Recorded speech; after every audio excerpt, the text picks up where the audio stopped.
Então, oi, gente. No vídeo de hoje vamos conversar com dois convidados, que é o Henrique e a Cristine, e vamos falar sobre a temática da comunicação e do educativo nos museus, mais especificamente no Museu da República. Então, Henrique e Cristine, vocês poderiam falar um pouco sobre vocês, né, se apresentar e falar um pouco da trajetória de vocês para a gente? Tá, vou começar porque eu sou mais velho, tá, Cris? Tá bom. O Museu da República integra um Instituto Nacional de Museus, que chama Instituto Brasileiro de Museus, que foi criado, se não me engano, em 2007. Eu entrei em 2010 via concurso público. A Acho que foi princípio, em eu fui trabalhar foi em 2009. 2009, eu sempre confundo isso. 2009, exatamente. Concurso 2010. E, a princípio, fui trabalhar em Paraty, fiquei lá alguns anos, no Museu de Arte Sacra. E, em 2019, cheguei no Museu da República, que é totalmente diferente, né? Pelo volume de público recebido, pelo alcance das suas atividades, tanto na mídia como presenciais. Então, é um outro tipo de trabalho, embora sejam igualmente museus, né? Tem a mesma natureza, tanto e a mesma função cultural. Mas já lá se vão 2 anos, né? E nesse processo todo, praticamente, grande parte do meu tempo no Museu da República ocupado aí pela pandemia, né? Onde a gente teve que fazer uma adaptação das atividades, mas a gente fala disso mais para frente. Certo. Coincidentemente, a minha trajetória é até parecida com a do Henrique. A diferença é que eu entrei no primeiro concurso, que na verdade também foi o primeiro concurso do Ministério da Cultura, do extinto, né? Ministério da Cultura, que foi em 2006, se não me engano.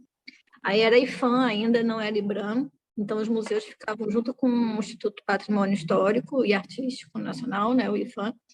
E aí, em 2009, que nem o Henrique falou, foi criado o IBRAM para poder abarcar só a gestão dos museus. E aí, eu trabalhava no Museu da Inconfidência, em Ouro Preto. Então, quando eu entrei, eu também fui para outro museu, eu estava em outro museu, onde eu fiquei até 2019. Trabalhei lá durante 15 anos no educativo, né? Fiquei 6 anos na pesquisa e 7 anos no educativo lá. Em 2019 eu vim para cá, eu sou do Rio, e vim para o educativo daqui, e agora eu estou na comunicação. Olá, então, como a gente conversou previamente, né, vocês vão falar sobre os departamentos respectivos, que no caso é a divulgação e o educativo. E passando para a nossa primeira pergunta, a gente queria saber qual é o propósito, qual é a função dos departamentos de divulgação e do educativo dentro do museu, e mais especificamente dentro do Museu da República. Tá. Eu acho que, primeiro, falar do nome do setor, né? Quando eu cheguei, o setor se chamava Coordenação de Comunicação e Cultura, porque ele estava incumbido de organizar toda a comunicação do museu. Atualmente, ele está subordinado à coordenação técnica, então a gente adequou o nome para Assessoria de Comunicação e Cultura. É só uma questão de nomenclatura, mas o trabalho é essencialmente o mesmo, né? A gente faz, basicamente, no nosso dia a dia, a gestão dos espaços, porque o Museu da República ele tem uma demanda muito grande pelo uso do espaço, tanto do jardim quanto do palácio, quanto dos auditórios, para atividades diversas. E, ao mesmo tempo, o museu tem seus próprios eventos, né? Suas exposições, seus projetos, e isso demanda uma divulgação apropriada, um registro apropriado, e a gente organiza tudo isso. É um volume contínuo de trabalho, né? Que a gente está sempre também tentando aperfeiçoar, porque as coisas vão mudando de acordo com a gestão, de acordo com os projetos, de acordo com as próprias demandas, né?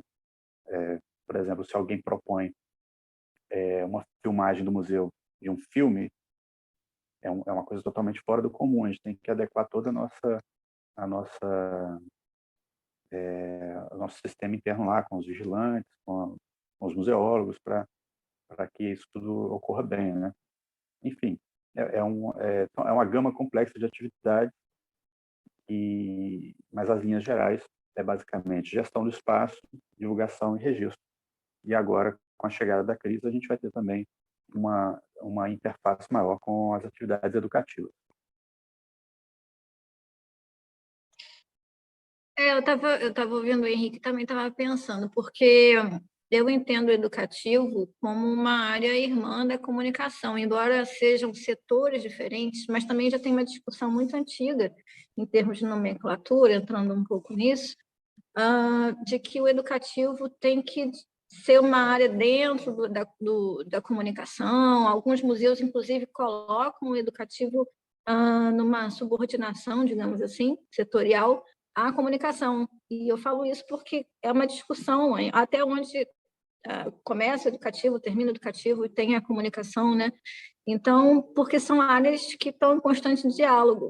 O educativo ele vai depender diretamente, essencialmente, da divulgação e da comunicação como um todo, como um setor. Se essas duas áreas não trabalham em conjunto, não tem como a roda girar, porque o educativo ele vai trabalhar a mediação do museu com o público, de uma forma geral, e aí, né, não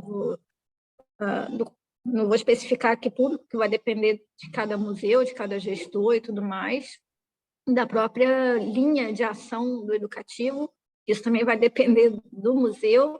Eu, em geral, sempre trabalhei com museologia social, então trabalho com diversos tipos de público, principalmente em público socialmente vulnerável, digamos assim. Então, se o educativo trabalha a mediação, a comunicação ela vai ser essa ponte direta entre as atividades desenvolvidas pela ação educativa, né? Então, é nesse sentido que eu empresário. Então, a minha próxima pergunta era como esse trabalho é desenvolvido, né, dentro do Museu da República. Mas eu acho que vocês acabaram já respondendo um pouco, né, sobre essa questão. Então, assim, partindo para outra, a gente gostaria de saber como que a pandemia afetou, né, para melhor ou para pior essa situação de vocês, né, o trabalho de vocês, e quais foram as soluções que vocês tentaram encontrar para tentar driblar essa questão. Posso falar, Cris? Hoje, Assim, quando começou a pandemia, o museu estava num ritmo de eventos muito intenso. Praticamente todo fim de semana tinha alguma coisa acontecendo lá, em maior ou menor escala. Diariamente tinha eventos agendados, alguns contínuos, outros esporádicos, mas era uma agenda intensa. E isso foi se avolumando de uma forma que a gente teve que abrir uma chamada pública para organizar essa fila, né? Porque as pessoas não só demandam espaço, como também questionam muito quando não tem agenda, né? Quando a gente não aceita os eventos. Então a gente teve que organizar isso de uma forma mais transparente, assim, e organizada através de uma chamada pública. Isso coincidiu exatamente com o início da pandemia. O nosso primeiro impulso foi tentar adaptar alguns eventos do museu. Bom, primeiro, os eventos todos foram cancelados, toda a agenda foi cancelada, claro, mas os eventos do museu a gente tentou adaptar para o formato online. Todos eles, a Jornada Republicana, que é uma palestra mensal com temas diversos, o Cineclube, que é um filme debatido com temas históricos normalmente, Cineclube Cinema e História, né, que é o nome do evento. A gente começou a fazer lives envolvendo a direção do museu, com alguns convidados, para ver o que pegava, né? Tentando manter também o museu presente nas redes sociais, porque ele tem um bom desempenho nas redes sociais. Ele tem, tanto no Instagram quanto no Facebook, o Museu da República tem uma presença de aumento constante de seguidores e uma resposta muito boa do público para as nossas postagens. Então, a gente investe um pouco nisso, porque também isso, de certa forma, substitui a mídia. Antigamente, a gente tinha um esforço para fazer um release, para mandar para os jornais, para a rádio, para a TV, e isso mudou, né? Isso não é mais tão importante. A rede social, ela meio que ela encurta esse caminho da comunicação. da instituição direto com o seu público. E permite ter também uma quantificação melhor do que repercute mais, do que repercute menos. Então, a gente foi testando que evento funcionava e qual evento não funcionava. E, a princípio, as respostas foram boas. Assim, não que bombaram, não que viralizaram, mas o simples fato da gente começar a investir numa forma de apresentar esse evento de uma forma diferente, colocar o vídeo no YouTube lá, era uma coisa que a gente não fazia antes, que não dava atenção devida. E a gente começou a ter essa atenção e fomos evoluindo aos pouquinhos também cada evento. E, por fim, a gente foi diminuindo o ritmo por questões assim burocráticas mesmo, porque cada evento tinha que passar por um crivo em Brasília e tal, e isso foi meio que engessando demais a nossa divulgação, de forma que a gente foi diminuindo um pouco esses eventos. Mas, de toda forma, a pandemia serviu para abrir esse horizonte das transmissões online, do museu se organizar melhor para isso e produzir lives com melhor qualidade, né? Ter mais atenção com o som, com a imagem, com a própria divulgação do evento. E se você for ver, os eventos presenciais que haviam antes, se tivesse 50 pessoas presentes, era um sucesso, né? Uma sala lotada isso. E 50 pessoas online é uma coisa relativamente fácil de você conseguir, e com alcance geográfico maior, né? Você não fica restrito só à cidade do Rio de Janeiro e tal, então tem uma possibilidade de envolvimento e de engajamento com as pessoas maior. Você perde as vantagens do presencial, que é o lance de conhecer as pessoas e uma interação mais próxima, que é para isso também que servem os eventos, né? Mas, por outro lado, você ganha alcance, ganha no registro, ganha de outras maneiras. A gente está ainda tateando esse terreno aí, vendo até onde dá para chegar. Claro que dá para fazer muita coisa, mas não dá para fazer tudo que a gente quer, né?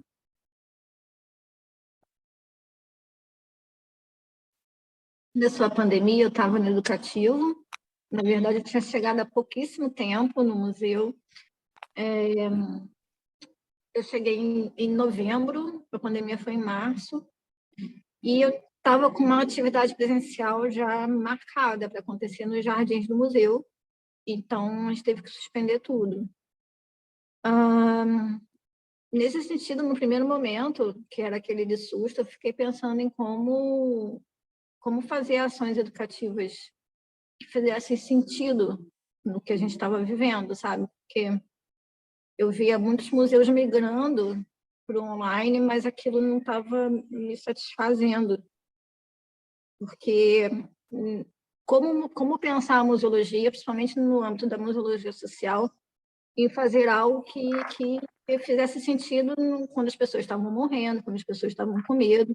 Então, eu acabei desenvolvendo 2 projetos que foram totalmente online, foi muita novidade assim, para mim também, em termos de metodologia, e foi muito bacana, né? Aí eu falo dos paradoxos, assim, é muito bacana pensar nisso que o Henrique falou, assim, porque a partir do online eu atingi pessoas que normalmente não poderiam nunca participar de uma atividade no museu, então pessoas do Brasil todo, chegou a ter uma pessoa de fora do Brasil, né? Então isso foi muito especial, sabe? Porque até pessoas que não conheciam o Museu da República passaram a conhecer. O Museu da República ele tem uma relação muito próxima com a comunidade daqui, com o bairro. Então, foi legal levar o nome do museu para expandir essa noção de comunidade, sabe? Eu acho que o virtual ele trouxe isso, assim. Porém, e aí falando desse paradoxo, né? E falando como, enfim, como alguém também que trabalha com essa educação mais de base, assim, pensando assim no museu como algo mais de base, me incomoda o fato de que houve um recorte, né? A tecnologia ela faz um recorte social, ela faz um recorte querendo a gente ou não. Então, determinados públicos acabam ficando de fora. Se, por um lado, a gente alcança um público maior, por outro lado, a gente perde, por exemplo, com um público de mais idade, que tem dificuldade de acessar ou de acompanhar, né? Eu falo isso pensando principalmente em atividades que eu realizei antes de vir para cá, que eu trabalhava com esse tipo de público, né? E aí eu fico, às vezes eu me vejo pensando, poxa, como é que eu faria hoje, né? Não faria. Então, é um público que ficaria de fora das atividades. Ou o público infantil também, que houve uma saturação de atividades online para as crianças, enfim, não dá para elas participarem da mesma forma. Então, as atividades online, elas trazem um recorte etário, um recorte social de quem não tem possibilidade de acessar. Então, são paradoxos, assim, eu acho que não é melhor nem pior. A gente teve que se adaptar, a gente se adaptou, apesar de todas as dificuldades, acabou que a gente realizou em termos de educativo, né? A gente realizou 3 atividades online que foram muito bacanas, foram diferentes, cada uma deu um resultado diferente, algumas eu gostei mais, outras não tanto, enfim, né? Como é isso aí também que o Henrique falou, sabe? Não tem muita receita. Cada atividade vai ser uma experiência, porque são momentos diferentes. Às vezes as pessoas estão muito cansadas também, então, mais com medo. Aí depois ela se pega um momento em que a sociedade está mais otimista. Isso é tentativa erro, sabe? Eu penso um pouco dessa forma. Então, mas a gente realizou 3 atividades que eu acho que foram muito positivas. Uma delas, inclusive, gerou uma publicação digital. Mas é isso, assim, traz questões bem contraditórias, assim. Realmente faz a gente pensar, né? Porque nunca tinha pensado nisso, em como a sociedade vai responder de acordo também com a sua realidade, né? A esses estímulos do museu. A nossa última pergunta era basicamente sobre isso, como que o público reagiu, né? Como que tem sido a interação, mas vocês já praticamente nos explicaram que foi boa, apesar dos pesares, né? Mas é isso, as perguntas foram essas, mas a gente queria saber também se existe alguma expectativa interna ou então externa para o retorno das atividades presenciais, que a gente fica na vontade, né, de poder voltar, de poder andar de novo pelo museu, ou conhecer, para quem não conhece, no meu caso, eu acho que eu não conheço pessoalmente o museu, então a gente queria saber essa parte, existe alguma expectativa, algum projeto já futuro que vocês estejam desenvolvendo que possa falar, claro, né, que não fira as diretrizes de vocês. Então, vou falar aqui rapidamente. Existe uma perspectiva de uma reabertura, né, em breve.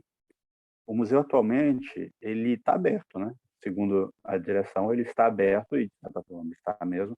O jardim, que é o espaço mais demandado pela comunidade, curiosamente, e é bom falar disso porque o Museu da República ele tem, eu acho que ele tem 2 frentes de atuação que são meio que complementares, mas que vale a pena falar sobre cada uma delas.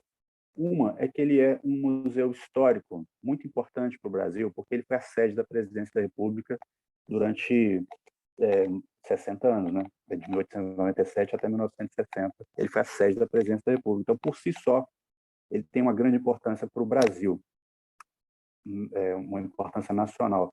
Mas, por outro lado, ele também é um espaço comunitário, ele é muito importante para o bairro em que ele está, que é o Catete, ali no Flamengo, no Rio de Janeiro, para quem não sabe.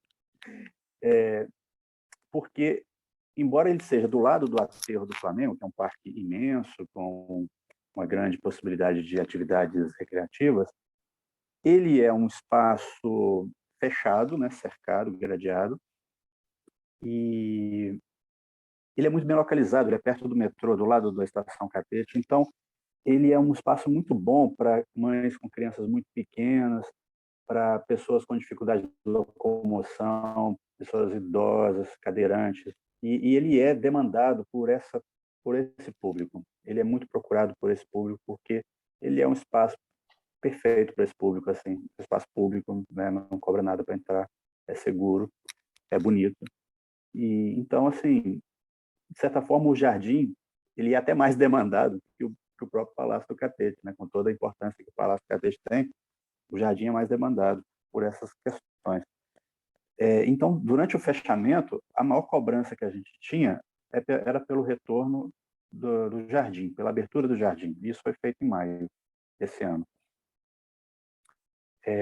E desde fevereiro desse ano, o Palácio do Catete ele passou a ser utilizado como um posto de vacinação contra a Covid, né? Então, de certa forma, ele continuou sendo muito visitado diariamente. Foram mais de 100 mil pessoas vacinadas ali.